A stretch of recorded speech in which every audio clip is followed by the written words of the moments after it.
पितृत्वमन्येष्वविचारितूर्णम् तं देवदारस्तमनन्यलभ्यं लक्ष्मीसिंहं शरणं प्रपद्ये यो नित्यमच्युतपदां व्यामोहदस्यैत्राणि तृणाय मेने अस्मद्गुरोर्भवतोऽस्य देयसिन्धोः रामानुजस्य चरणौ शरणं प्रपद्ये यो नित्य श्रीमान् वेङ्कटनाथार्य कवितार्के केसरी वेदान्ताचार्यवर्यो मे सन्निधत्तां सदा हृदि प्रपद्ये निरवध्यानां निषत्यां गुणसम्पदां शरणं भवतानां रघोमुनि परं श्रीरङ्गे दयिदीन्द्रादृष्टे नरसिंहकार्यमुनिपादां जयन्तीन्दिरन्तां दीक्षादि जयादिविश्वगुणैः भान्तं बुधाग्रेशं श्रीमद्रङ्गधरार्यो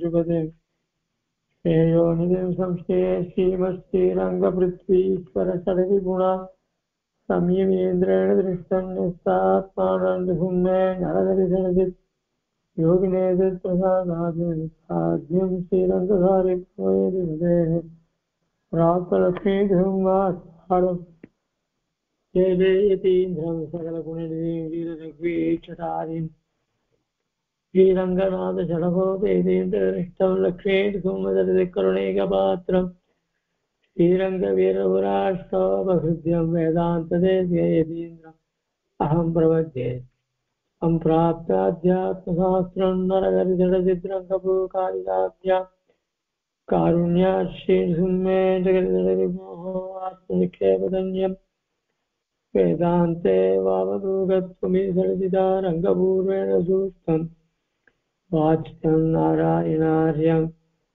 परमदमनं व्याख्यातमीडे श्रीमद्रङ्गशटारिसंयुक्तद्वयम् श्रीमद्वीररघुद्वहाद्यसंपादारविन्दाश्रयम् श्रीमद्वेदपदं सदेशेतेः कारुण्यवीक्षास्पदं सेवेरङ्गधुरीणसाधनपदं नारायणं योगिनं श्रीमद्रङ्गशटारि योगिजननस्तात्मरक्षावरम् श्रीमद्रङ्गशटारि वीरपुराड्लब्धाहमात्तद्वयम् वीक्षादम्ब विवर्चितं स्वगुणैर्भान्तं महद्वंशजम् वन्दे वत्सविभूषणं गुरवरं श्रीकृष्णमार्यं सदा वेदान्तदेशिकयतीन्द्रकटाक्षलब्ध त्रय्यन्तसारम् अनवद्यगुणं बुधाभ्यं नारायणाद्य यदि दुर्जकृपाभिषिक्तं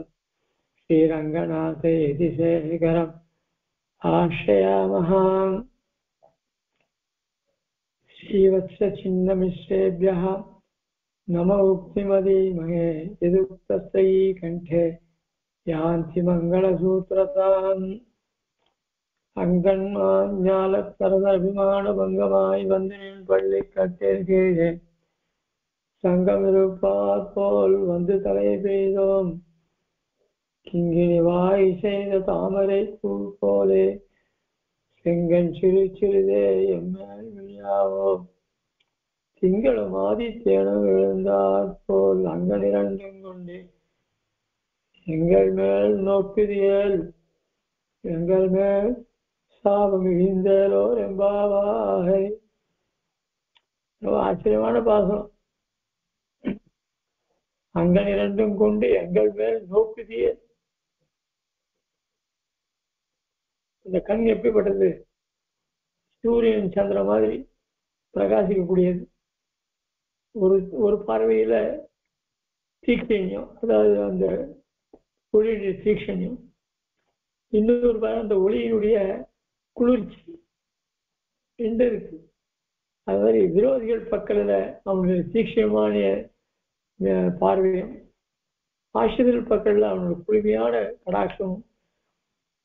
இதுதான் பிரார்த்திக்கிறோம். இது இருந்தா இந்த ஜென்மாவை எடுத்து எவ்வளவு பாவங்கள் பண்ணிட்டு இருக்கோம், எத்தனை லோகத்துல என்னென்ன நடக்குதுன்னு நம்ம பார்த்துட்டு இருக்கோம். அதனோட நாம சுத்தமா இருக்கணும்னா கூட முடியாது. என்ன எங்க பெரிய பெரிய இடத்துலாம் கூட எதுவும் நடக்கிறது. ஏன் ஆனா எல்லாத்தையும் சகிச்சுட்டு நாம போயிட்டு இருக்கோம். அதனால வெளியில சொல்ல முடியல. ஒவ்வொருத்தருக்கு இருக்கிற கஷ்டத்தையும் இந்த பாபமானது அப்படி சுழற்சி அடிக்கிறது. அப்படி இருக்கையும் சில சமயம் கர்வமா இருக்கும். அபிமான பங்கமாய் வந்து பள்ளி கட்டிருக்கு சங்கமிரு போல் வந்து தலை பெய்தோம் போக்கற்று அவன் திருவிடியில வந்து விழறோம். எதுக்கா? அவனுடைய பார்வை நம்ம மேல விழுந்ததுன்னா போகும் அப்படின்னு ஆச்சரியமான பாசுரம். இப்படிப்பட்ட எம்பெருமான் நேற்று காசையாடை மூடியும்னு ஆச்சரியமான பாசுரம். அதாவது இந்த க்ஷேத்திரத்தினுடைய மகிமையா அல்லாதி. அப்படிப்பட்ட க்ஷேத்திரமானது ஸ்ரீ மடத்தினுடைய ஆஸ்தானத்தில் இருக்கிறதுனால அதுக்கு இன்னும் ஒரு பெருமை ஜாஸ்தி. ஏன்னா யதீஸ்வரர்களால நிர்வாகம் பண்ணப்படுகிறது ஒரு திருத்தலம். அதாவது காலக்கிரமே எத்தனையோ இடத்துல எத்தனையோ இடம் எப்படி எப்படியோ மாறி இருக்கு. அதே மாதிரி திருவள்ளும் எப்படியோ இருந்தது, அது மடத்துல. ஆனா அந்த மடத்துல இருக்கிற யதீஸ்வரர்கள் தங்களுடைய சுவாதத்தை உபயோகப்படுத்தி மொத்தத்தையுமே மடத்தினுடைய வழக்கத்தை கொண்டு வரலாம். அது ஒண்ணு யாருமே ஆட்சேபிக்க முடியாது. அப்படி சுவாதந்திரியம் உண்டு ஐஷியர்களுக்கு. இருந்தாலும் ஐஷியர்கள் ஒரே பத்ததி வச்சுட்டு அது பிரகாரம் நடத்திட்டு வந்துட்டு இருக்கா. என்ன மாத்திரம்னா ஒரு நிமிஷத்துல மாத்திடலாம். அதாவது என்ன விஷயம் ஒண்ணுமே இல்லை. ஸ்தோத்திர பலம் கிடையாது. அங்க கோஷ்டி உண்டதுக்கு ஸ்தோத்திர பலம் கிடையாது. எந்த கோவில ஸ்தோத்திர பலம் இல்லாம இருக்காங்களா? அது ஏன் சொல்லல அப்படி சொன்னா, அதாவது சில உற்சவத்துல மட்டும்தான் ஸ்தோத்திர பலம் விஷயம் இருக்கான். வழக்கத்துல நித்தியப்படியில ஸ்தோத்திர பலம் கிடையாது. அப்போ அங்க சொல்லி ஆரம்பிக்கலாமே. ஏன் மடத்துடைய நிர்வாகம் தான் இருக்கு அப்படின்னா, அது ஆதிலேருந்து ஸ்ரீமான் வேங்கடன் சொல்லி ஆரம்பிச்சாரு. இப்ப அதை புதுசா ஆரம்பிச்சா இதுக்கு எவனாவும் ஒருத்தன் இருப்பான் பெருந்தன்மையா, ஆஹா மடத்தை ஐஷியனுடைய நிர்வாகம், அந்த ஐஷியனுக்கு சுவாதே தெரியும் அவர் பண்றாரு அப்படின்னு பெருந்தன்மையா விடலாம். அந்த மாதிரி பிரகிருதிகள் லோகத்துல இல்லை.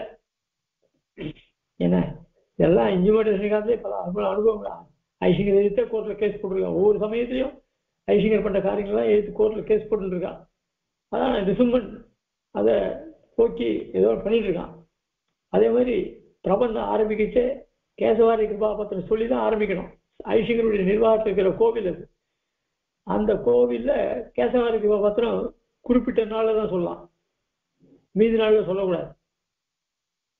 அதே அந்த பெருமாள் மடத்துக்கு எழுதிட்டாருன்னா அங்க கேசவாரி கிருபாபத்திரம் சொல்லலாம். இப்படியெல்லாம் அந்த பద్ధதி அப்படியே வச்சுட்டு இருக்கா பெரியவா ஐஷியர். அதனால ஐஷியர் நிர்வாகம் வந்ததுனால மாற்றத்துக்குரிய சுவாதந்திரம் இருந்தா கூட பெரியவா போற வழியில போயிட்டு இருக்கட்டும் அப்படின்னுட்டு. ஆனா இது லோகத்துல யாருக்கும் புரியாது, சூக்ஷ்ம விஷயங்கள்லாம் புரியாது. வெறும் ஷாண்டைக்கு நிக்கிறதுக்கு நிறைய பேர் இருப்பான். என்ன ஏன்னா நம்ம சமூகம் அப்படிப்பட்ட சமூகம், பெருந்தன்மையா விட்டு தரது கிடையாது. மீதி இடத்துல அவங்க வீட்டுல அங்கெல்லாம் போனாங்க, அவங்கெல்லாம் கட்டுப்பாடா இருக்கான். அதுக்கு போய் யாரும் சண்டை போட முடியாது. ஒரு பிரபந்தம்ன்றது நம்ம எல்லாரும் சொல்லக்கூடிய பிரபந்தம். அது எந்த திவ்ய தேசமா இருந்தாலும் சொல்லலாம். ஆனா சொல்ல முடியுமோ? சொல்ல முடியாது. ஏன்னா அந்த ஊர்ல அவளுக்கு ஆதிக்கம் ஜாஸ்தி. அதனால இப்படியெல்லாம் ஒரு ஆச்சரியமான அந்த பெருமாள் சேவை, அவனுடைய நேத்திரங்கள். நேற்று அந்த பாசுரம் வெண்ணெய் உண்டா இவன் பெருமாள் திருநாமமும் அவனுக்கு வீரராவன் திருநாமம். அந்த வீரராவன் திருநாமத்தை சூர்பனகர் சொல்றா. ராமனை ராவணை ஸ்தோத்திரம் பண்ணும்பொழுது ராகவம் வீரம் சொல்றா. அதுதான் வீரராகம். அவனுடைய வீரத்தை பத்தி சொல்லச்சு தம்மன்யே ராகவம் வீரம் சாய்கிறார். ஆக வீரராவனை சூர்பனிகே மங்களாசாசன் ஆச்சரியமா உபன்யாசம் சாய்ச்சான். அந்த மாதிரி அப்படிப்பட்ட வீரராவனை ஏற்கக்கூடிய பெருமாள் அவன் யாருன்னா, அவன் தான் வேலின தோல் மடவார் வெண்ணையுண்டான் இவன் என்று. இப்படி ஆட்சியர் எல்லாரும் அவன் களவு வெண்ணெய் களவு உண்டான்னு அவனை திருடி வெண்ணெய் சாப்பிட்டு திருடுறானே அப்படின்னு ஏசனின்ற எம்பெருமான் எல்லாரும் அவனை ஏசினான். யசோதைகிட்ட வந்து முறைப்பட்டார். அது பெரியாழ்வார் பாத்திரத்துக்கு சாய்க்கிறார். அதனால நேற்று வெண்ணெய் நிறைய சமர்ப்பிக்கிறார். அதாவது முன்னெல்லாம் இந்த பெருமாளுக்கு அந்த பாத்திரம் வரைச்ச ஒரு வற்றில மாத்திரம் வெண்ணெயை வச்சு சமர்ப்பிப்பார்.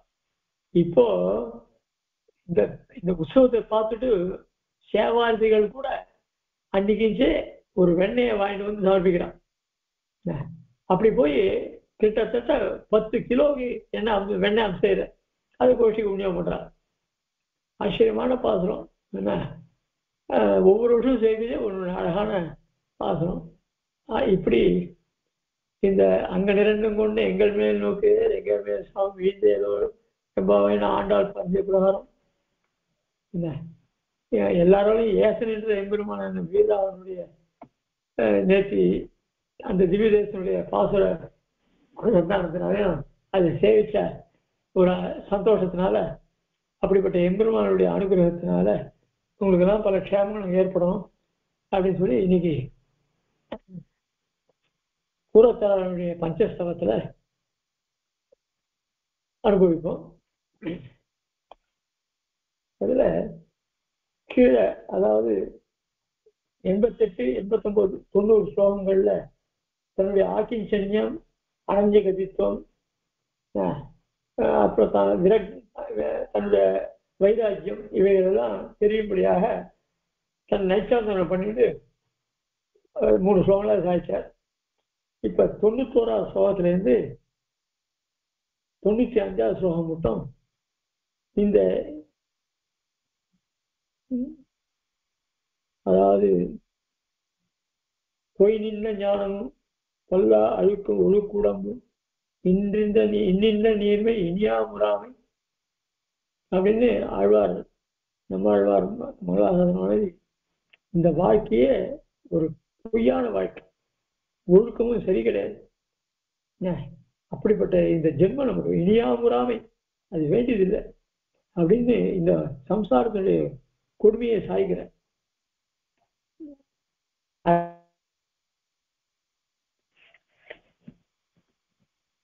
திருமங்கி ஆழ்வாரம் மாற்றமுள்ள தசகத்துல இந்த சம்சாரத்தினுடைய தன்மையை சொல்லி இந்த மாதிரி தேக சம்பந்தம் முற்றிலும் அறுத்துடணும் அப்படின்னு அதை பிரார்த்திக்கிறேன். அந்த ரீதியில இப்ப ஆழ்வான் இந்த சம்சாரத்துக்கு எதிராக காரணம் அப்படின்னா ஜென்மா தான் காரணம். அதனால இந்த ஜென்மம் எப்படிப்பட்டது அப்படின்றத இங்க இந்த ஸ்லோகத்தை கர்ப்பேஷு நிர்பர நிபீடன கிண்ண தேகா சோதீயசோ அதிமஹதோ அகிலஸ்ய ஜந்தோ ஜன்மாந்தராணி அனுவிசிந்திய பரஸ்பகஸ்தானி அத்ராகம் அப்ரதிவிதிர் நிகதச்சராமி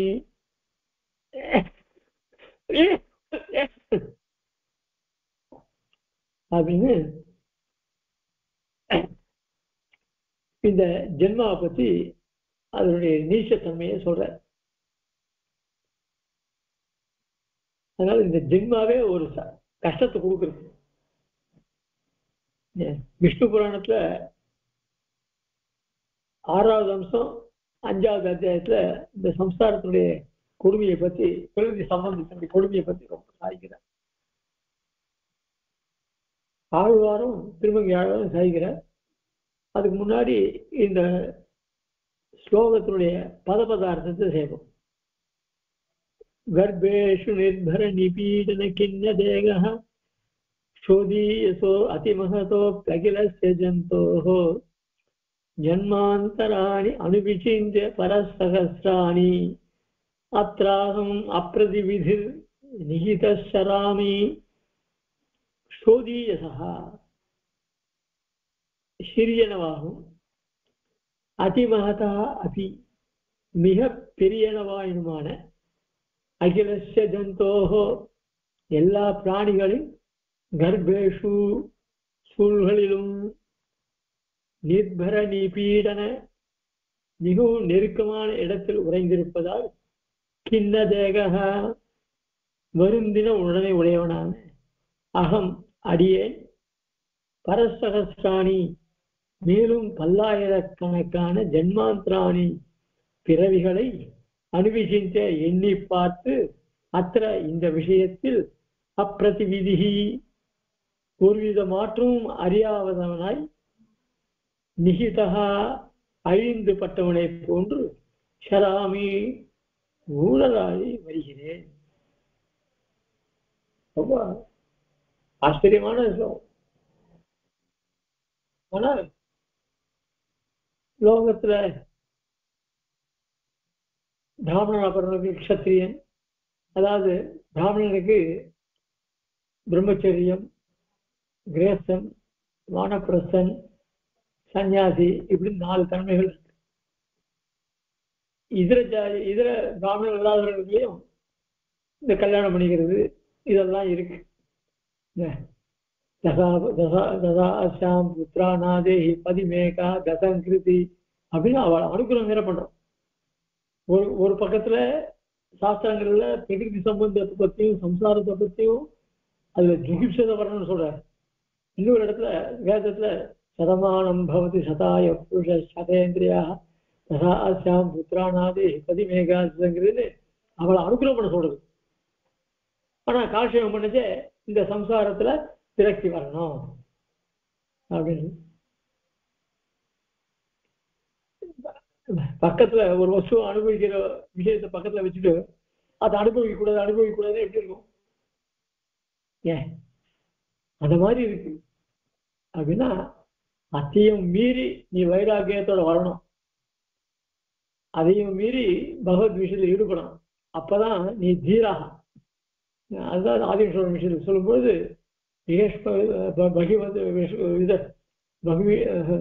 விஷமது பகிஷ்குர்வன்னு தீரோ பகிர்வித்தியா விஷயாத்மகம் பரிவிதரத சுவாத்ம பிராப்தி பராமுகா நிரவதி மகானந்த பிரம்மாதி குதூகலி பௌதி தேவதா தெய்வா கசிஜிகா சொன்னார். ஆக அந்த பால்யத்திலே ஆதிசேஷன் சுவாமிக்கு இந்த சம்சாரத்தில் நோட்டம் கிடையாது.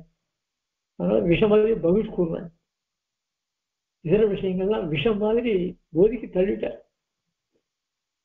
தீரன், அதெல்லாம் அவர் தீரன்னு சாப்பிட்டு சொன்னார். அது ரொம்ப வைராக்கி இருந்தாதான் அது வரும்.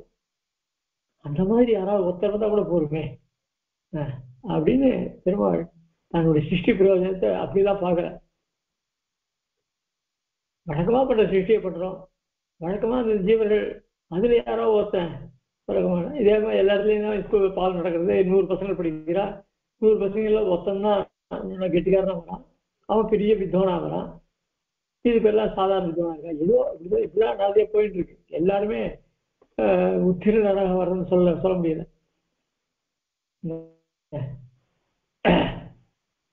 ஆக இந்த கர்ப்பவாசம் இருக்க அது எவ்வளவு, அது எண்ணி பார்க்கறது கூட ரொம்ப சமம்.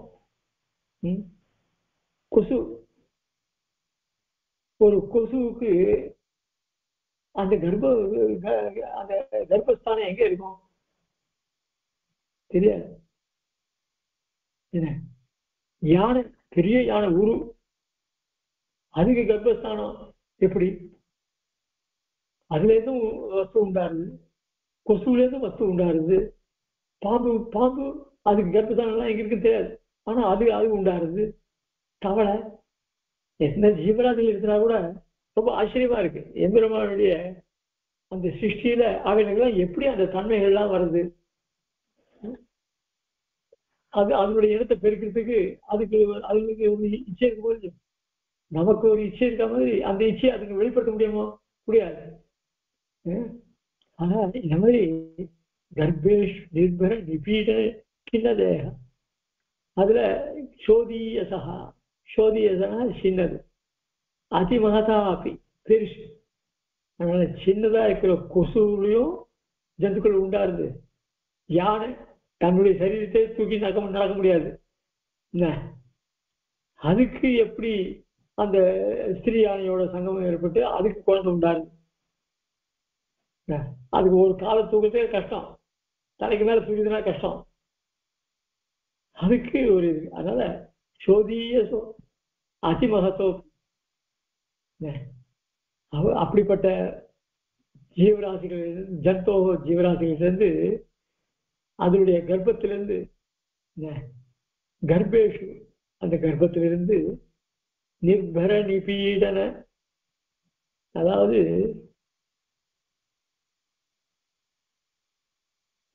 இப்போ நாம் இவ்வளவு பெரிய உருவா இருக்கும், எவ்வளவு கை நீண்டு கால் நீண்டு இருக்கும். ஆனா அந்த கர்ப்பவாசத்துல நாம இவ்வளவு பெரிய சரீரத்தை அதுக்குள்ள வைக்க முடியுமா? இல்ல இருந்தாலும் அது கர்ப்பத்துக்கு இடம் போருமா? அதுக்கேற்ற மாதிரி அதுக்கு ஒரு சிருஷ்டி உண்டு பண்றான். அந்த சிருஷ்டியில எக்ஸ்ட்ரா எல்லாம் எடுத்து காமிக்கிறான். இப்போ அது கொஞ்சம் கொஞ்சமா வளர்ச்சி அடைறது, வளர்ச்சி அடையிச்சே அது கர்ப்பத்தை விட்டு வெளியில வரைச்சே அது இந்த பக்கமா தான் வரணும், இந்த பக்கமா வரணும், அதுக்கு ஒரு விவசாயம் இருக்கு. தலைப்பக்கமா வரணும்ன்றான். அந்த தலைப்பக்கமா வச்சு அப்ப கூட அந்த சரீரத்துல ஒரு இந்த குழந்தையினுடைய ஒரு 2 கிலோ சாதாரண வெயிட், அந்த குழந்தை வெளியில விழுதுன்னாங்க. அந்த சரீரத்துல அந்த குழந்தை 10 மாதம் தங்குறத, அதுக்கு காத்து உண்டா, அதுக்கு வெளிச்சம் உண்டா, அதுக்கு ஆகாரம் உண்டா? ஆனா வளருது. எப்படி வளருது? ஆச்சரியமா இருக்கு. அதை எப்படி அந்த உள்ள கைகால மடக்கிட்டே கொடுக்கணும் அப்படின்னா கர்ப்பஸ்திரீகளுக்கு அந்த குழந்தைகள் மூவ் ஆறதுலாம் தெரியும்னு சொல்றான். அந்த மாதிரி விசித்திரமான ஒரு சிருஷ்டி இருக்கு. இதெல்லாம் கர்ப்பவாசத்திலேயே நம்ம கஷ்டம். காத்து கிடையாது, ஒளி கிடையாது, ஆகாரம் கிடையாது. அந்த சரீரத்துல இருக்கிற மல மூத்திரங்கள் எல்லாம் இவ்வாளுடைய சரீரம் தான் இருக்கு. வாயால சொல்றது கூட ரொம்ப அசிங்கமா இருக்கு. இப்படிப்பட்ட ஒரு தர்மம் நமக்கு வேணுமா? அதனால அப்பவும் பிறக்கச்சே ஏதாவது ஒரு இடத்துல சௌரியமா இருந்தா பரவாயில்ல, நீ கர்ப்பத்துறையே கஷ்டம். சரி, அதுக்கு அந்த உள்ளுக்குள்ள கை காலெல்லாம் சுழற்றிட்டு அப்படி உட்காந்துக்கணும். அதுக்கு தன்னை வருத்திக்கணும். வருத்திட்டாதான் அந்த குழந்தை அப்படி உட்கார முடியும். அதுக்கப்புறம் சரி ஏதோ நாம ஒண்ணுதான் பிறந்தோம் அப்படின்னு பார்த்தா இன்னைக்கு தமிழ்நாட்டில் பார்த்தா 6.5 கோடி ஜனங்கள் இருக்கா. இந்தியாவில் எடுத்தா 140 கோடி ஜனங்கள். எப்படி உண்டாச்சு? எங்க உண்டாச்சு? எண்ணற்ற சரி நம்மள மனுஷா எடுத்துனாக்க மனுஷால எத்தனை அது. அதுக்கப்புறம் ஜீவராசிகள், ஜீவராசிகள் ஊர்வன பரப்பன, அது இப்படி எல்லாம் பார்த்தா கணக்கே கிடையாது. சரி, இதுக்கெல்லாம் ஏதோ ஒரு காலத்துல சம்சாரமே இல்லை அப்படின்னு ஒரு காலம் வருமா? மாற்றம் ஏதாவது வருமா அப்படின்னு பார்த்தா ஒரு மாற்றம் இல்லை. அனாதே எப்படியாவது நடந்துருக்கு. அப்போ எப்படிதான் தேர்றது இதுலேருந்து? இதுக்கு ஏதாவது முற்றுப்புள்ளி வைக்க முடியுமா அப்படின்னு பார்த்தா முடியல. இப்ப நாமளே எத்தனை ஜென்மம் எடுத்துருக்கோம் அப்படின்னு தெரியுமா? தெரியாது. ஆனா நமக்கு ஆச்சாரியர்கள் காட்டி கொடுத்த போயினால சரணாதி பண்ணதால நீமே ஜென்மம் இல்லை அப்படின்னு ஒரு நிச்சயமான புத்தி வந்துருக்கு நமக்கு. அதுல சந்தேகமே வர வேண்டாம். அதனால யாருக்கும் அது சரணாதி பண்ணிக்காதவர்களுக்கு தான் அடுத்த ஜென்மம் நம்ம என்ன பண்ண போறோம்னு சொல்லலாம். சரணாதி பண்ணிட்டவனுக்கு அடுத்த ஜென்மம் இல்லைன்னு நம்ம நிம்மதியா இருக்கலாம். என்ன சரி, சரணாதி பண்ணிக்காதவா அடுத்த ஜென்மம் வைக்கிறா, அதனால என்ன ஐயோ போன ஜென்மத்துல நம்ம இப்படி இருந்துட்டுமே அப்படின்னு நினைச்சு கஷ்டப்படுறோம்னா அவன் மாதிரி பறந்துட்டு போறா. நாமளும் தான் இப்ப நமக்கு பிறவி இல்லைன்னு நிம்மதியா அடுத்த பிறவியை நினைக்காம பெருமாள்கிட்ட கைங்கரியம் பண்ண போறோம். அவனுக்கு போன ஜென்மத்தை பத்தியே தெரியாது. ஆனா ஜென்மத்தை எடுத்துட்டு போறான். உனக்கு என்ன அதை பத்தி கவலை? அப்ப சரணாதி பண்ணிட்டோனும் பிறவி இல்லை அப்படின்னு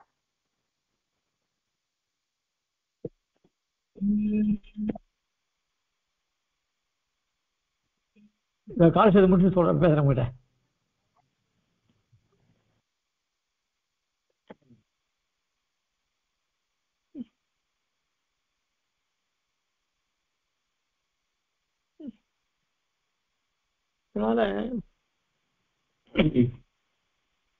அதனால சரணாதி பண்ணிக்காதவனும் போன ஜென்மத்துக்கு தெரியாது, அவன் அதை பத்தி கவலைப்பட போறது இல்லை.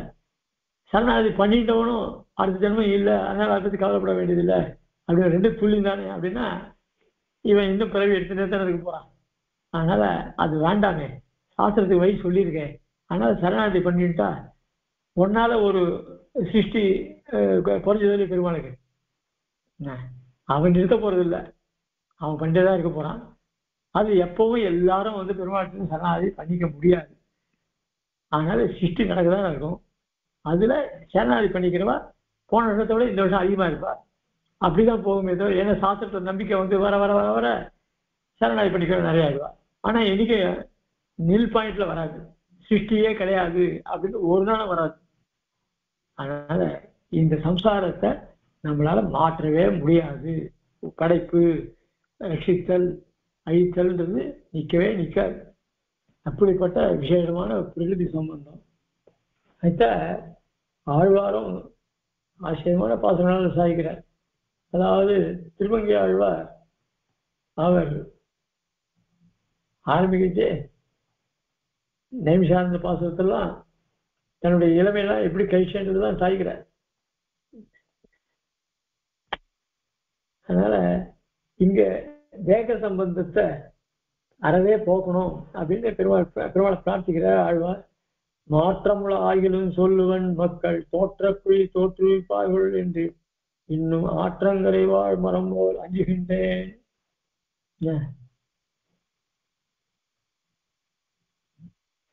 அதாவது எம்பெருமான அனாதிகாலமா சிருஷ்டி பண்ணி வந்திருக்கார். மக்கள் தோற்ற குழி தோற்றுவிப்பார்கள். ஏதோ பெருமாள்கிட்ட பக்தி செலுத்திருக்கேன், ஆனா எனக்கு இந்த பிறவியிலேருந்து போக்க முடியுமா என்னன்னு தெரியல. ஏன்னா நீ அனாதிகாலமா இந்த சிருஷ்டிலாம் பண்ணிட்டு இருக்க, மக்களை உண்டு பண்ற. அப்போ அதனால இப்போ எனக்கு என்ன, ஐயோ இன்னைக்கு நமக்கு இப்போ புண்ணியம் பண்ணவன் சொர்க்கத்துக்கு போறான். சொர்க்கத்துக்கு போனா அங்கிருந்து போன அன்னிலேருந்து அவனுடைய பாபம் புண்ணியத்தை அனுபவிச்ச ஒரு நாள் குறைஞ்சுட்டே வருது. குறைஞ்சுட்டே வந்தா அவனுக்கு கடைசி நாள் வரைச்சே ஐயோ நாளைக்கு திருப்பி நம்ம பிரகிருதிக்கு தானே போக போறோம் அப்படின்னு தோன்றது இல்லையா. அதனால நல்ல புண்ணியம் பண்ணவனை கூட அவன் எப்படி இருக்கான் பண்ணனாலே, ஐயோ நமக்கு திருப்பி ஜென்மம் வந்துருமே அப்படின்னு இருக்கான். லோகத்துல நிறைய தர்ம காரியங்கள்லாம் பண்ண சொல்லியிருக்கு. அதெல்லாம் பண்ணால பிரயோஜனம் இல்லை, திருப்பி சம்சாரம். இது எப்படா இருக்கு அப்படின்னா, பெரிய ஆத்தங்கரையில ஒரு பெரிய மரம் இருக்கு. வெள்ளம் வந்ததுன்னா அது அடிச்சு போடும். ஆனா அது தைரியமா அந்த மரம் இங்க நிக்கிறது. அந்த மாதிரி ஆற்றங்கரை வாழ் மரம் போல ஆற்றங்கரை இருக்கிற மரமானது வெள்ளம் வந்ததுன்னா அடிச்சு போடும். அந்த மாதிரி எனக்கும் இந்த சம்சார வெள்ளமானது திருப்பி அடுத்த ஜென்மத்துக்கு வரும்படியா பண்ணிடுவோம் அப்படின்னு சாகுது. அதனால ஆற்றங்கரை வாழ் மரம் போல் அஞ்சுகின்றேன்னு சாய்கிறேன் இந்த சம்சார தசையை.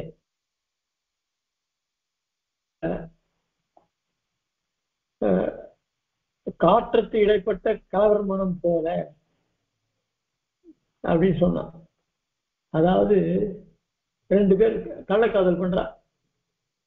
அதாவது நாமெல்லாம் என்ன பண்றோம், சாஸ்திரத்தை கொண்டு நடக்கிறதுக்கு தெரியல. ஆனா அதுக்கு மேல சாஸ்திரம் இல்லை. இந்த லோகத்தை இருக்கிற இன்பத்தெல்லாம் அனுபவிக்கணுன்றதுக்காக என்ன பண்றோம், தகாத வழியெல்லாம் போறோம். ஒரு திருடரை போல என்ன ரெண்டு பேர் ஒருத்தர் விரும்பி ஏகாந்தமான இடத்துக்கு போனா அங்க போய் அவ சந்தோஷமா இருக்க முடியுமா அப்படின்னு சொன்னா, ஐயோ நாம இந்த லாட்ஜில் போலீஸ்லாம் வருவானோ என்னவோ தெரியலையே. ஏன்னா அவன் நுழைவிச்சே அவன் என்ன பண்றான். இப்ப முன்னெல்லாம் என்னன்னா லாட்ஜில் யார் வேணா போனா எவ்வளவு தரும். இப்பெல்லாம் லாட்ஜில் போனவங்க கேமரா வச்சிருக்கான். அதுக்கப்புறம் வந்து இந்த கார்டெல்லாம் ஆதார் கார்டெல்லாம் கேட்கறான், இதெல்லாம் கேட்கறான். அப்படி பண்ணி உள்ள போனா கூட அவனால சந்தோஷமா இருக்க முடியல. எப்ப இந்த போலீஸ் வருவானோ எவன் பிடிப்பானோ அப்படி. அதனால அத மாதிரி நாம வந்து சாஸ்திரம்னு ஒண்ணு இருக்க, அதை விட்டுட்டு சாஸ்திர மரியாதையை மீறி யாருக்கும் தெரியக்கூடாது நம்ம அனுபவிக்கிறதெல்லாம் அப்படியே அனுபவிக்கலான்னு நீ கலவர மனம் போல நீ அனுபவிக்கணும்னு ஆசைப்பட்டா கூட அது முடியாது. மனசுல பயம் இருந்துட்டே இருக்கும். அந்த மாதிரிதான் இந்த சம்சாரம் அப்படின்னு அந்த தன்மையை சொல்றாரு. இன்னொன்னு அடுத்த அடுத்த பாசத்துல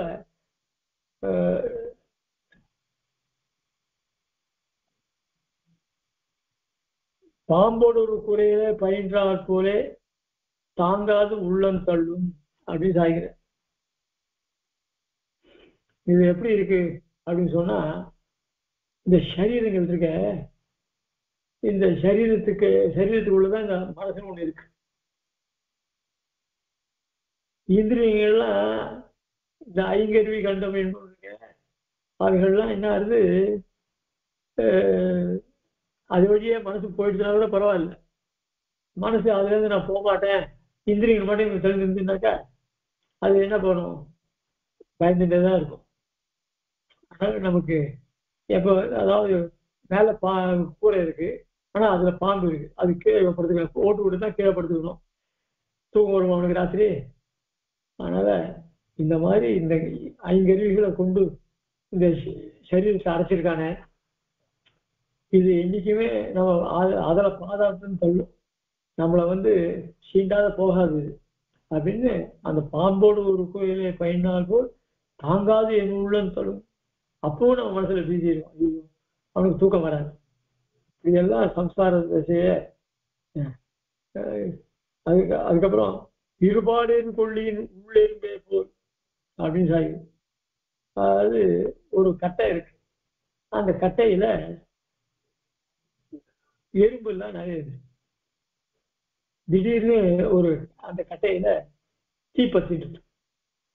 தீப்பட்டுச்சுன்னா அந்த கோடியில் இருக்கிற அந்த அந்த கட்டையினுடைய கோடி ரெண்டு கோடியிலையும் நெருப்பு எரியுது. இந்த நடுவில் இருக்கிற எறும்பு என்ன ஆகும், எந்த பக்கம் போறது, இந்த பக்கம் இந்த பக்கம் நெருப்பு, அந்த பக்கம் நெருப்பு, போக முடியாது. அந்த மாதிரி நம்முடைய சரீரத்துல நாமெல்லாம் அப்படி கஷ்டப்பட்டு இருக்கோம். இப்படி போக முடியல, நல்ல வழியில போக முடியல, கெட்ட வழியும் அனுபவிக்க முடியல, அப்படி இருக்கு. அதுக்கப்புறம் வெள்ளத்திடைப்பட்ட நரியினம் போலே, ஒரு நரி ஆத்த கடந்து இந்த ஊருக்கு வந்து திடீர்னு வெள்ளம் வந்துருக்கு, அது அந்த பக்கம் போக முடியல, இந்த பக்கம் போட முடியல. அந்த மாதிரிதான் இந்த சம்சாரம் நமக்கு இருக்கு.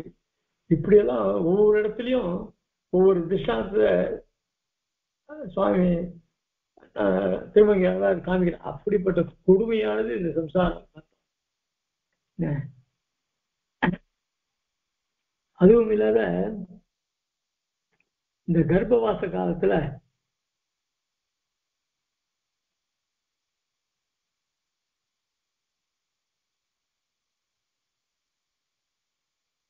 இது சிலதுக்கெல்லாம் எலும்பு, இப்ப நம்ம மனுஷனுக்குலாம் எலும்பு இருக்கு, எலும்பு இல்லாத பிராணிகள் இருக்க, அதுக்கு சுத்திர ஜந்துக்கள்னு பேரா. சுத்திர ஜந்து அனஸ்திஷாத் அதுவா க்ஷுத்ர ஏவையா சதம் வா பிரசவ ஏஷாம் கேஜித் ஆனுகுலாதவி அப்படின்னு வாமனர் ஒருத்தர் அந்த சுத்திர ஜந்துக்கு லட்சணம் சொல்லியிருக்கார். அதனால எலும்பு இல்லாததாக இருக்கக்கூடியதெல்லாம் அது சுத்திர ஜந்துக்கள் அப்படின்னு சொல்ற. அதனால இப்படிப்பட்ட சுத்திர ஜந்துக்கள் நடுவுல தேவதரிக மனுஷ ஸ்தாவரம் அப்படி பல பிரிவுகள். இதே ஒரு ஜீவனே சுத்திர ஜந்துவாக இருந்திருக்கான், இன்னொரு சமயத்துல மனுஷனா பிறந்திருக்கான், இன்னொரு சமயத்துல தேவனா பிறந்திருக்கான், இப்படிதான் பல பிறப்பு எடுத்திருக்கான். இந்த கர்ப்பவாசத்துல படக்கூடிய கஷ்டத்தெல்லாம் மகர்ஷிகள் சாதிச்சிருக்க. சுவாமி தேசிகனும் பரமத சோமானத்துல விரக்தி பரவாயில்ல சாதிச்சிருக்க. அதாவது உல்பசம்வேஷ்டிதோ புக்ன கிராவாஸ்தி சம்ஹிதை சம்ஹதி சக்ரூன் மூத்திர மகாபங்கசாயி சங்கசாயி சர்வத்திர பீடிதः நிருச்வாசः சைதன்யः ஸ்மரன் ஜன்ம சதான்யதः ஆஸ்தே கர்ப்பே அதிதுக்கேன. அதனால கர்ப்பத்துல மிகவும் துக்கத்தோட இருக்கான். யாரு அந்த கர்ப்பத்தில் இருக்கிற ஜீவன் உல்பசம் வேஷ்டிதம் அதை சுத்தி நிறைய அதாவது அது சொல்லுவா அது என்ன நாவி சுத்தி இருக்குதுன்னு சொல்லுவான். அது மாதிரி அது நிறைய சுத்துக்கள் அந்த கர்ப்பத்தில் சுத்தி இருக்குமா. அதுக்கப்புறம் அதுல சீழு மாம்சம் எல்லாம் இருக்குமா. மூத்திரம் அபகசங்காய் எல்லாம் பூரா நிறைஞ்ச சர்வத்திர பீடிதாக நிருச்சுவாசா மூச்சு கூட விட முடியாது. ஆனா அதே சமயத்தில் சைத்தன்யா அப்படி அது அதுக்கு ஏதோ கொஞ்சம் தெரியுது ஞானங்கள் அப்படி பார்க்கும்போது அதெல்லாம் இப்படிப்பட்டு கர்ப்பத்துல அதுல வாசங்கள் இருக்கும் சாய்கிற இப்படிப்பட்ட சுகுஷ்டியான ஜென்மம்.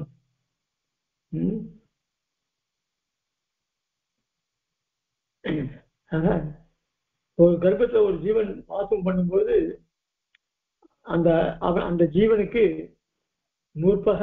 முற்பிறவிகள தான் பண்ண பாவங்கள், தான் எடுத்த ஜென்மங்கள்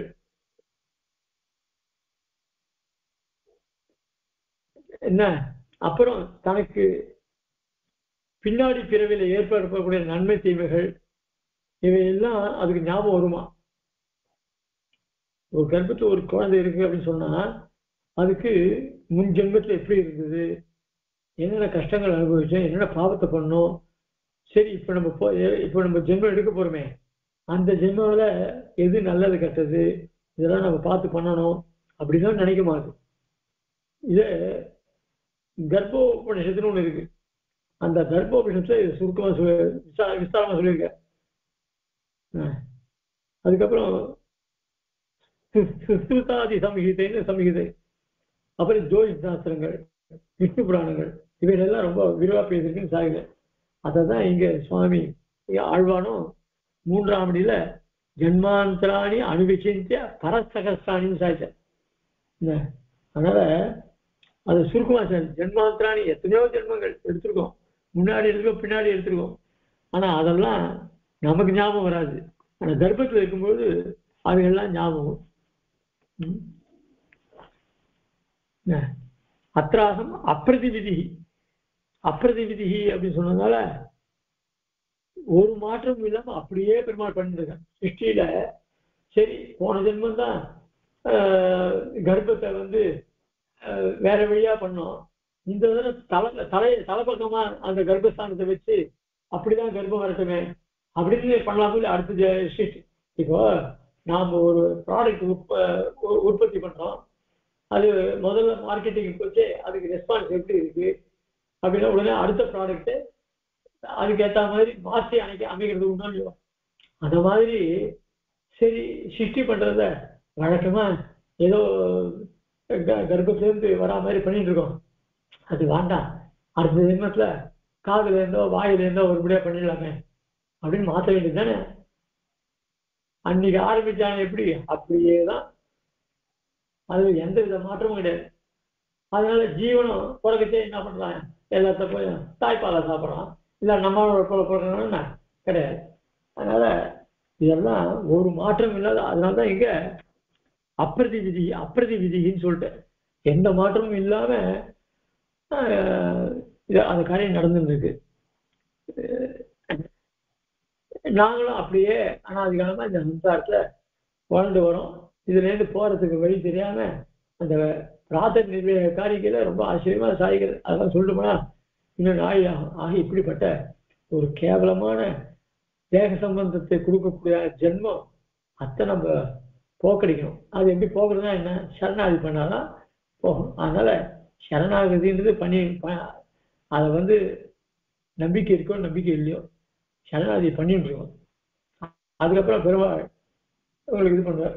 ஆக நல்லது சொல்லச்சே அதை கண்டிப்பா பண்ணிடணும், அதுல கேள்விலாம் கேட்டுட்டு கூடாது, சரணாகதியை பண்ணிக்காத பண்ணிடணும். அடுத்த ஸ்லோகத்தினால இந்த பிராகிருத விஷயங்கள் எதுக்காக ஏற்பட்டது அப்படின்னா இந்த ஜீவன் அனுபவிக்கிறதுக்காக தான் எல்லா விஷயங்களும் ஏற்பட்டிருக்கு. அந்த அனுபவிக்கிற வஸ்துக்கள் இருக்க அதுல பல தோஷங்கள் இருக்கு. அது 7 வகையான தோஷங்கள் அவைகள்லாம் என்ன அப்படின்றது சொல்ல போற இந்த ஸ்லோகத்துல. நூயஸ்ச ஜன்ம சமயேஷு சுதுர்வசனாவசானி துக்கானி துக்கம் அதிரிச்ய கிமப்யஜானன்னே மூடோனுபூய புனரேவது பாலபாவாத் துக்கோத்தரம் நிஜசரித்திரம் அமுத்திர சேவே. பூயஸ்ச ஜன்ம சமயேஷு சுதுர்வசானி துக்கானி துக்கம் அதிரிச்ய கிமப்யஜானன்னே மூடோனுபூய புனரேவது பாலபாவாத் துக்கோத்தரம் நிஜசரித்திரம் அமுத்திர சேவே. ஹே பகவன், பூயஸ்ட மீண்டும் ஜன்ம சமயேஷு கர்ப்பை பையினின்று வெளிப்படும் போது சுதுர்வசானி இத்தகையது என்று சொல்ல முடியாத துக்கானி துன்பங்களை அனுபவிய நுகன்று துக்கம் அதிர்ச்சிய துக்கங்கள் துன்பங்களை தவிர கிமபி வேறு எதுவும் அஜானன்னு அறியாத மூடகா அறிவிலியான அடியேன் புனரேவது மீண்டும் மீண்டும் பாலபாவாது அரியா பிள்ளையனின் தன்மையினால் துக்கோத்தரம் மேலும் துன்பங்களையே பலமாய் அளிக்கும் நிஜ சரித்திரம் என் நடவடிக்கைகளை அமுத்திர பரலோகத்திலும் அதாவது வேறு பிறவியிலும் சேவை செய்து வருகிறேன். இப்போ ஒரு ஜென்மா எடுத்தாச்சு. அந்த ஜென்மா அதுல நல்ல காரியம் பண்ணா நல்லது, கெட்ட காரியம் பண்ணா கெடுதல். நல்ல காரியம் பண்ணா நல்ல ஜென்மா வரும், கெட்ட காரியம் பண்ணா கெட்ட பிரிவு ஏற்படும். இவைகள் எல்லாம் போக்கணும்னா நீ சரணாதி பண்ணு, இல்ல பக்தி யோகம் பண்ணு, இப்படிலாம் சாஸ்திரம் சொல்லியிருக்கு. சிருஷ்டியே சொல்லிடுது, சிருஷ்டி சொல்லிடுது. சரி, இப்போ அதுக்கப்புறம் போக்தா போக்கியம் பிரேவிதாரம் அப்படின்னா சொல்லிடுச்சு. போக்தான்னா யாரு அப்படின்னா சுகத்துக்குங்களை அனுபவிக்கிறவன் போக்தா. அப்போ அப்போ அப்போ போக வஸ்துக்கள் எது அப்படின்னா உலகத்தில் இருக்கிற விஷயங்கள்லாம். அதை நியமிக்கிறவன் யாரு, பிரேரிதா யாரு அப்படின்னு சொன்னா இப்படி 3 விஷயங்கள் முக்கியமான விஷயங்களா சாஸ்திரம் சொல்றது.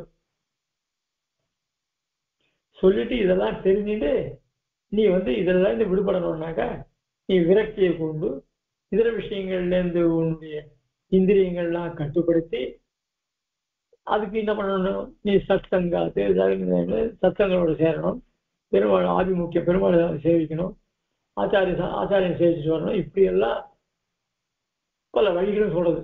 இப்படி இதெல்லாம் இந்த லோகத்துல இருக்கிற வஸ்துக்கள்லாம் நீ அனுபவிக்கிறதா இருக்குன்னு காமிக்கிறது நமக்கு. அதுக்கப்புறம் இதெல்லாம் அனுபவிச்சானாக்கா உனக்கு கஷ்டத்தை உண்டு பண்ணும், அதனால நீ அந்த பக்கம் வந்துடுவ.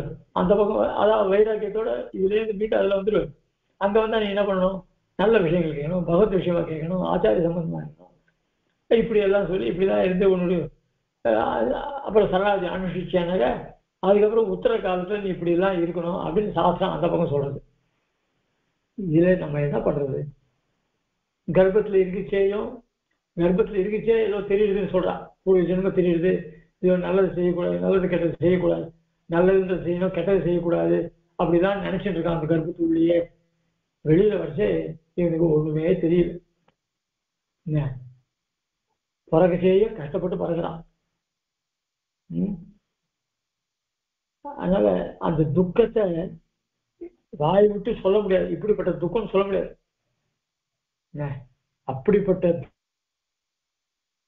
துக்கங்களை தான் கர்ப்பவசத்திலே அனுபவிச்சான். அனுபவிச்சுட்டு கர்ப்பத்துள்ள இருந்துச்சே நாம நல்ல காரியம் பண்ணணும், கெட்ட காரியம் பண்ணக்கூடாது, இப்படிலாம் நினைச்சுக்கிறோம். வரப்போற பிறவிலையாவது நாம முன்ன மாதிரி கெட்ட காரியங்கள் பண்ணாம நல்ல காரியம் பண்ணணும் அப்படின்னு நினைச்சிட்டு உள்ளுக்குள்ள இருந்துச்சே நினைச்சான். வெளியில வந்தான், பரவாயில்ல, திருப்பி என்ன பண்ணா அம்மா பாலையே சாப்பிட்றது அப்படின்னு திருப்பி அந்த மாதிரி வஸ்துக்குள்ளேயே இவனுக்கு ஆசை வந்து அந்த அஜ்ஞானம் அறியாத தன்மையினால இவன் மீண்டும் மீண்டும் ஓஹோ இந்த லோகத்துல படைக்கப்பட்ட வஸ்துக்கள்லாம் என்னுடைய அனுபவத்துக்காக தான் படைக்கப்பட்டிருக்கு, அதனால நான் இதை அனுபவிக்கணும் அப்படின்னு இப்படியே போறான். ஆக இப்படியே தொடர்ந்து ஒரு பிரிவு இல்லை, பல பிரிவுகள் வருது. இங்க பரலோகம்னா மேல் லோகம் இல்லை, இங்க பரனா அடுத்த ஜென்மத்தையும் மாத்தி மாத்தி பண்ணிட்டு. அதனாலதான் யாதவாபீதம் சொல்லச்சே பூதனாவிருத்தாந்தத்தை நினைச்சா இவன் தாய்ப்பால் சாப்பிடுற ஜென்மம் ஏற்படாது அப்படின்னு சொல்றார்.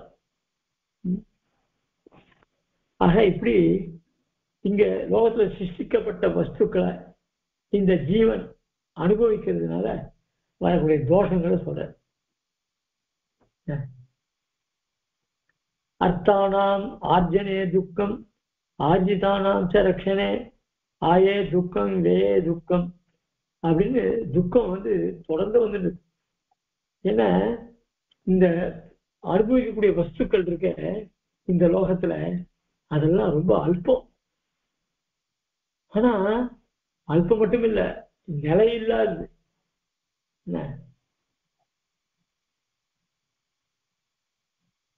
இது இது சொல்றதுனால தப்பு கிடையாது. அது ஒவ்வொருத்தருக்கும் நாம் கல்யாணம் பண்ணிச்சே இப்படி எல்லாம் சந்தோஷமா குடுத்தனம் பண்ணோம் அப்படின்னு நினைப்போம். ஆனா அந்த குடுத்தனம் பண்ணச்சே பல கஷ்டங்கள். சில பேருக்கு கூட்டு குடும்பத்துல இருந்தா ஒரு வகையான கஷ்டங்கள், தனியா இருந்துச்சே அது ஒரு மாதிரி கஷ்டங்கள். எப்படி ஆனா நினைச்சபடி நடக்கிறது. சரி, அதையும் மீறி கொஞ்சம் தம்பதிகள் சந்தோஷமா இருக்கும் அப்படின்னு சொன்னா அந்த சந்தோஷம் ஒரு குழந்தை பிறந்துச்சுன்னா அந்த சந்தோஷம் குறைஞ்சு போயிடுது. என்ன அதுக்கப்புறம் ஒரு குறிப்பிட்ட வயசு போச்சுன்னா சந்தோஷமே போயிடுது. ஏன்னா அதுகளை வளர்க்கறதுக்கும் அதுக்கு அது கொண்டு வந்து இப்படியே செலவிச்சு அதுவே கஷ்டம், அந்த சந்தோஷமும் போயிடுது. ஆக சந்தோஷம் நிலையில்லாத, அல்பம் வேற நிலையில்லாதது வேற. ஆக அதான் இதுல என்ன 7 தோஷங்கள்னா அந்த அனுபவிக்கிற வஸ்துக்கள் ரொம்ப மிகவும் அல்பமானது, அதுக்கப்புறம் ஸ்திரம் கிடையாது, அதுக்கப்புறம் சரி அந்த வஸ்துவை வாங்கினா கூட அதை ரட்சிக்கிறதுக்கு நம்ம எவ்வளவு கஷ்டப்படுறோம். அதுதான் சொல்றீங்க. அர்த்தானாம் ஆர்ஜனே துக்கம். அந்த வஸ்துவை வாங்கிறதுக்காக ஒரு வஸ்து மேல ஆசை வந்துருது, மற்ற எப்படியாவது அடையணும்னு அதுக்கு எத்தனையோ வழியில ஒரு எந்த வசதியுமே இல்லாத கூட ஆசைப்படுறான். இப்போ அப்போ அதை வாங்கிறதுக்கு வேண்டிய பணம், அந்த பணத்தை எப்படி சம்பாதிக்குது? சில பேர் நம்ம உழைச்சு சம்பாதிக்கலாம், சில பேர் நம்ம பிறர் ஏமாற்றி சம்பாதிக்கலாம், சில பேர் திருடி சம்பாதிக்கலாம். இப்படி அந்த வஸ்து அடையிறதுக்கு பல வழிகள்ல போவோம்.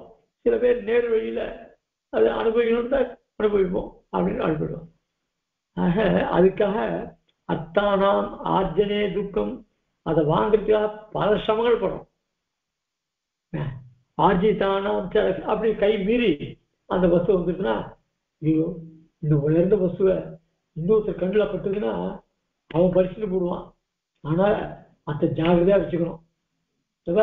நான் ஆஃபீஸுக்கு போனா கூட நீ கதவை ஜாகிரதையா பூட்டி வச்சுக்கோ, யாரும் இருந்தாலும் கதவை திறக்காத அப்படின்ட்டு அங்க போய் ஆஃபீஸ்லயும் உட்காந்து ஐயோ ஆத்துல அவளை தனியா விட்டு வந்துருவேன் இப்படியே தான் மனசுல ஓடிட்டு இருக்கும்.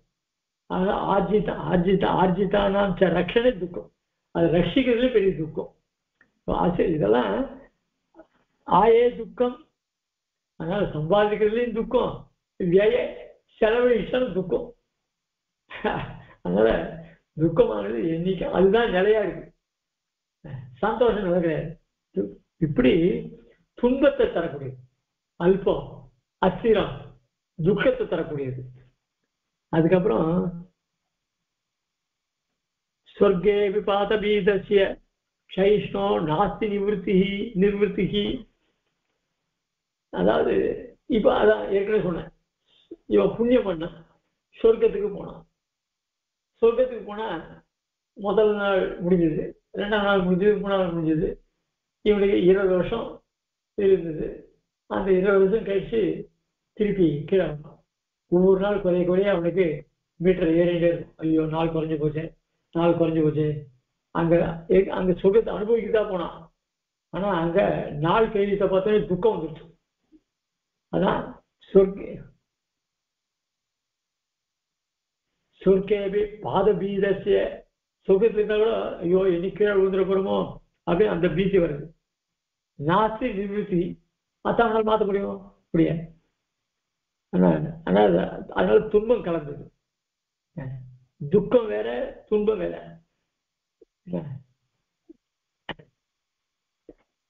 அப்புறம் அதுக்கப்புறம் அதுக்கு மேல இந்த வஸ்து வாங்கிறதுக்கு நான் எவ்வளவு கஷ்டப்பட்ட தெரியுமா அப்படின்னு ரொம்ப தன்னுடைய சாமர்த்தியத்தை நினைச்சிட்டு பெருமைப்பட்டு இருப்பான். ஏடா துக்கம் தரக்கூடியது, அல்பமா இருக்கக்கூடிய வஸ்து, இதுக்கு என்னமோ உனக்கு சாமர்த்தியம் வேணுமாடா?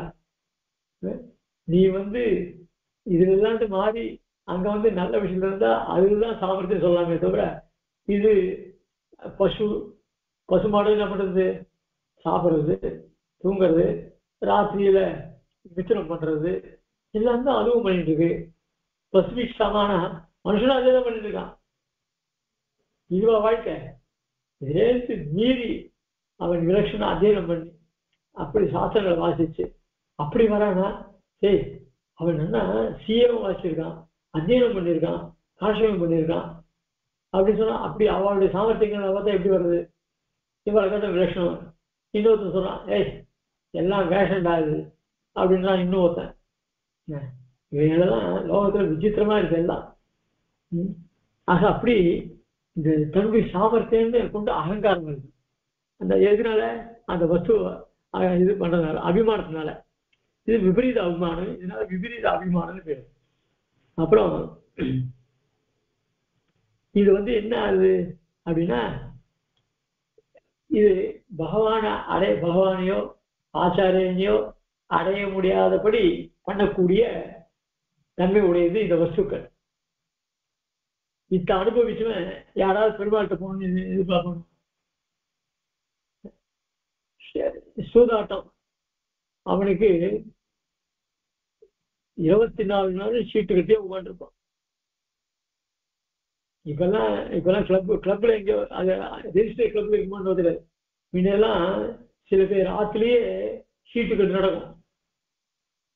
அந்த சீட்டு கட்டுல உட்காந்துட்டோம்னா எழுந்து கூட வரமாட்டான்.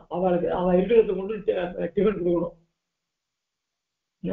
இப்படி எல்லாம் ஒரு இப்ப நிறைய பேர் யாரும் சீட்டு விளையாடுறாலும் எனக்கு தெரியல. அதுல இருந்து நம்ம வேலைக்கு லோகசஞ்சாரம் அதிகமா இல்லாத, அதாவது அவரோட சங்கமும் இல்லாத, ஆபீஸ்ல சங்கமும் இல்லாம தெரியல. அதனால ஆபீஸ்ல தான் கரெக்டா 2 மணிக்கு ஒருத்தன் எழுதி போடுவான். எங்கடா போறேன் அப்படின்னா, ஆபீஸ் வேலை முடிஞ்சு போச்சு, ஏன்னா 5 மணி விட்டு இருக்க வேண்டாம் அப்படின்னாக்க, வேலையை முடிச்சுட்டுனா இல்லையா, அதுக்கப்புறம் எனக்கு கேட்க அப்படின்னுவான். போயிட்டு 2 மணிக்கு மேல போயிட்டு ராத்திரி 8 மணிக்கு தான் ஆட்டு போவான். அது மட்டும் எங்கடா இருந்தா கிளப்ல இருந்துருவான். இப்படியெல்லாம் இதுல போறவன் அவன் எங்க தெய்வ சிந்தையை உண்டு பண்ண முடியும்? அதுக்கு பிரதிபந்தமா இருக்கு. அதனால நமக்கு இயற்கையாவது ஏற்படக்கூடிய இந்த பகவத் ஆனந்தம், ஆச்சாரிய சம்பந்தம், இவைகளெல்லாம் அந்த கைக்கரியம், இதுக்கெல்லாம் இடையூறாக இருக்கக்கூடியது இந்த பிராகிருத விஷயங்கள். இப்படி 7 விதமான தன்மைகளை சுவாமி தேசிகன் ஆச்சரியமா முமுட்சுத்வாதார் அல்பாசுரைஹி அசுகரைஹி அசுகாவசானைஹி துக்கான்விதைஹி அனுஜிதைஹி அபிமான மூலைஹி பிரத்யக் பராக அனுபவைஹி பரபூர்ணிதம் மாம் தொய்யேவநாத சரிதார்த்தாய நிர்விவிக்ஷும் அப்படின்னு சுவாமி தேசிகனும் இந்த சரணாதி திவ்யில் சொல்லக்கூடிய விஷயத்த சொல்ற. இப்படி சம்சாரத்தில் அனுபவிக்கக்கூடிய பிராகிருத விஷயங்கள்லாம் அல்ப அஸ்திரங்கள். சுவாமி ஆள வந்தாரும் அபூதபூர்வம் மமபாவி கிம்பா சர்வே சகே மே சகஜம் ஹி துக்கம் அப்படின்னு இந்த துக்கத்தையே கொண்டுதான் இந்த சம்சாரம். இதை தெரிஞ்சுக்காம அந்த மாதாவுடைய கர்ப்பத்துல இருந்துட்டு அதுல மட்டும்தான், அதாவது அந்த மாதா கர்ப்பத்துல இருக்கிற சமயத்துல மட்டும்தான் இதெல்லாம் முன்பிரிவுதான் நினைக்கிறான். ஆனா இது அவன் கர்ப்பத்தை விட்டு வெளியில வந்தானே அவனுக்கு உடனே அவன் ஜடனா போயிடுறான் அப்படின்னு கருட புராணம் சொல்லும். அதனாலதான் இங்க மூடகான்னு சொன்னேன். மூடகான்னா அறியாம போயிடலாம். கர்ப்பத்துக்குள்ள இருந்தே ஐயோ நம்ம அடுத்த பிரிவு எடுத்து நல்லபடியா நடக்கணும்னு நினைக்கிறான். அது வெளியில அஜானன்னு. அதனால அந்த நம்மளோட ஒருத்தர் தான் அந்த ஷடவாயுவை போக்கி அந்த அந்த கர்ப்பத்தினுடைய வாசனையே இல்லாம தாய்ப்பால் அருந்தாதே அப்படியே இருந்தவர்.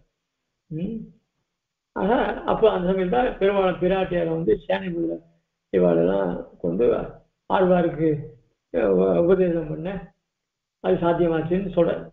அந்த மாதிரி நமக்கு யாராவது பண்ண உபாரம் பண்ணுவாளா? நம்மாழ்வாருக்கு பண்ண மாதிரி. அதனால அமுத்திர அதான் சொல்ல, அமுத்திரன்னு சொன்னதால இப்ப ஆழ்வாருக்கு அந்த திருநெல்வேலியில